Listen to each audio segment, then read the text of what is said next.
New Haven, Connecticut, August 1961. A newspaper ad offers $4 plus 50 cents car fare for 1 hour of your time helping Yale study memory. The man who answers is nobody in particular. Steady job, hat on the rack. Within the hour, he'll believe the stranger in the next room is in real trouble because of him. And he'll keep going. You know this story, or think you do. A man in a lab coat says continue, and ordinary people push a switchboard to a setting marked 450 volts. The most famous experiment in psychology. Here's what the famous version leaves out. Yale kept the tapes. And on them, when the man in the coat finally gives an actual direct order, you have no other choice. What happens breaks the legend. Because the most famous obedience experiment in history doesn't show blind obedience, not the way the legend tells it. What the tapes point to instead is quieter, and it's aimed at you this week. The archive holds hundreds of sessions, reels, session logs, follow-up letters. 5 files crack this story open. We're unsealing everyone. File 1, the basement. 2 men draw slips for roles, except the drawer is rigged. The volunteer always teaches. The learner is an actor, a soft-spoken, silver-haired accountant type who, as he's strapped into the chair, mentions a heart condition. The teacher gets one taste of the machine, a real 45-volt sample on his own arm, then he's seated at it. 30 switches, 15 volts to 450. The last labels read danger, severe shock, and past those just XXX. The job sounds boring on purpose. Read word pairs, test the man's memory, and with every wrong answer, move one switch up the board. The man in the grey coat has a script for your hesitation. 4 standard prods, 4 sentences. Remember them.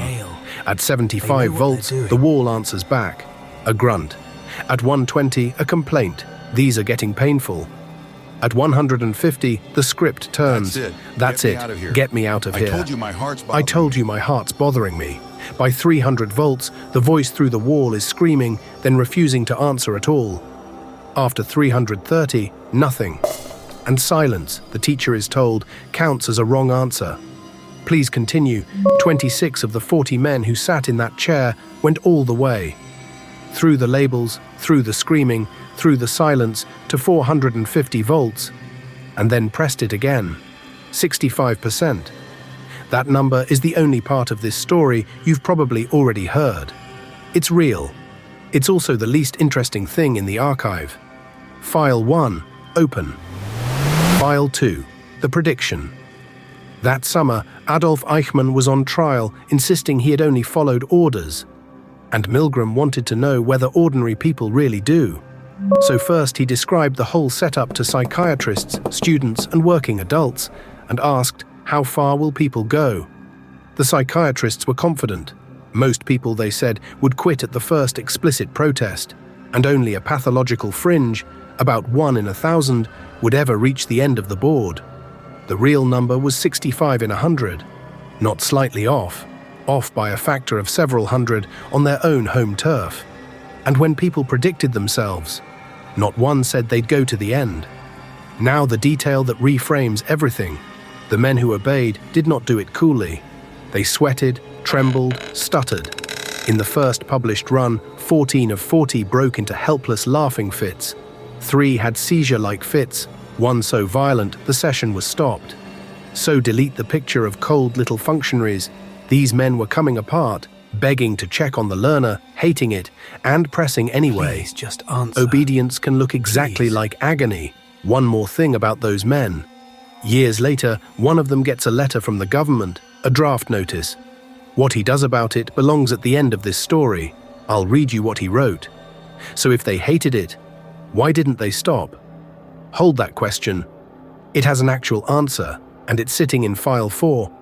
File 2, open. File 3, the part almost nobody quotes. 65% is one version of the experiment. Milgram ran about 24 versions, nearly 800 people, changing one thing at a time. And the number went everywhere. Move the learner into the same room in plain sight. Obedience falls to 40%. Make the teacher press the learner's hand onto the plate himself. 30. Every step closer to the cost, fewer people could do it. Have the man in the coat leave and give his instructions by phone, roughly 1 in 5. Better, alone, some teachers started cheating, quietly giving the lowest switch and lying about it. Ordinary decency, sneaking back the moment authorities stopped watching. Can't see the ball. A shabby office in Bridgeport, no Yale on the wall, still nearly half. 40 women, 65%, identical.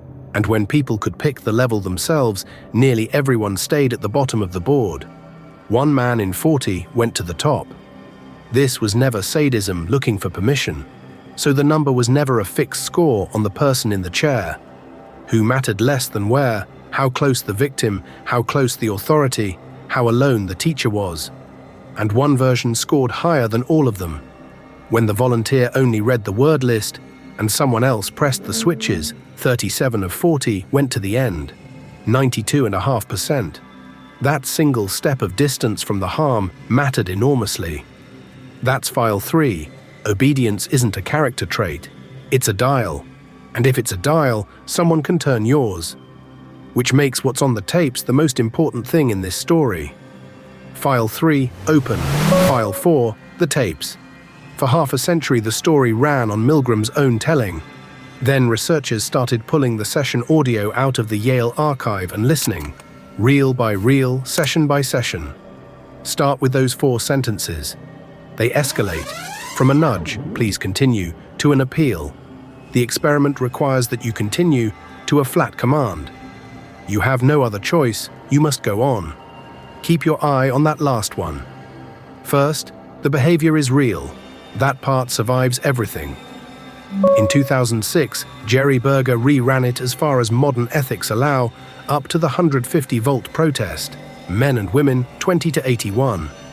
70% were still willing to continue, right where most of Milgram's men had been. Then his team did something the famous retelling had never centered. They went prompt by prompt through the replications recordings. The more a prompt sounded like an order, the worse it worked. And the direct order, you have no other choice, failed. In those recordings, every single person who reached it refused. And when Stephen Gibson analyzed Milgram's own tapes, he found the same weakness. The 4th prod is where the experimenter lost people. Read that against the legend. The one moment the experiment became the thing we call it, a man barking an order, obedience didn't peak. It died. A naked command was the weak point in the sequence. The archive gets stranger. In Milgram's own follow-up survey, only about half the participants said they'd fully believed the shocks were real. And an in-house analysis he never published found that the ones who fully believed were more likely to have defied him. Even the clean ending isn't in the files. Many walked to their cars, still believing they'd hurt a man. And for most, the truth arrived by mail, months, up to about a year later. So what kept fingers on switches? The line researchers keep returning to, the experiment requires that you continue. Not a threat, an invitation. Science needs you. Researchers who've reread the archive call it engaged followership. The men weren't surrendering to power, they were volunteering for what felt like a noble project. Their letters afterward read less like trauma than pride. Happy, they wrote, to have been of service. That's file 4, and the reading that best fits the tapes. A bare order people can spot and often refuse, but hand them a mission worth believing in, and they'll press while telling themselves it counts as helping. Nobody has to order you, you just have to be recruited. File 4, open. File 5, the ones who said no. Because a third of that famous 40 did, and the tapes show refusal wasn't a personality type, it was a set of moves. An industrial engineer, a man who'd come from Holland after the war, stops at 255 volts. Told he has no other choice, his answer more or less. I do have a choice. I came here on my own free will. Asked who was responsible, he put it entirely on himself. That's the first move. Keep the deed yours. On the tapes, when a wavering teacher asks who's responsible and the coach says, I'm responsible, shoulders drop and the pressing resumes. The refusers wouldn't take the trade. Responsibility is a thing you have to agree to hand over. If I press it, the second move wasn't even theirs. Milgram's strongest variation of all put 2 other teachers in the room, actors, who stand up part way and refuse. Obedience collapses to 10%. Not a lecture, not a hero, just the visible existence of a no. You can watch the same physics outside the lab. 1966. An unknown doctor phones real hospital wards at night, ordering twice the labeled maximum of a drug the nurses had never heard of. 21 of 22 were stopped on their way to the patient's room, dose in hand. 11 years later, the rerun, with 2 dials turned. A drug the nurses knew, colleagues within reach to consult. 2 of 18 complied, same profession, same authority structure, and the spell mostly broke. That's file 5. The way out was never superhuman. Keep the deed yours, stay close to the cost, and be, or find, the room's first no. File 5, open, and those are the 5 files. Look at what they add up to. Ordinary men going to the end of the board, experts off by a factor of hundreds. A rate that swung from 92% to 10% depending on the room. A direct order that was the weak point in both analyses. And refusal that turned out to be moves, not saints. Let me step off the record for a second. I owe you a letter. Years later, one of the men from that basement wrote to Milgram. His draft notice had come, and the experiment, he said, was part of his answer. I am fully prepared to go to jail if I am not granted conscientious objector status. He'd met the man he could become in that chair, and chose at real cost never to be him again. Okay, back on the record. So here's what you take from the basement, because you will be in it, not with a switchboard, with a quota, a deadline, a mission statement. And the lever won't be do it or else. It'll be the one that works. The project needs you. 3 moves straight from the files. Name the cause out loud. This is for the mission is a lever, and a lever you can see has less grip.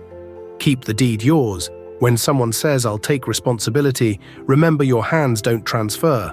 And say the no early and out loud. The room's first no makes all the others possible. And remember the detail everyone forgets about that basement. The door was never locked, and every man had been told the $4 was his just for showing up. Every man who stood up walked straight out through it. It just took most of them too long to remember it was there. One honest question to leave with: where in your life does the project requires it keep your finger on a switch you don't like pressing? Find that, and you found your 150-volt moment, the place in the script where the men who stopped. If this changed what you thought the most famous experiment in psychology proved, subscribe, it genuinely helps. Next time, nobody gives you orders at all, the building does it. Casinos, how a room is engineered to make you lose track of time even when you know every trick. See you there.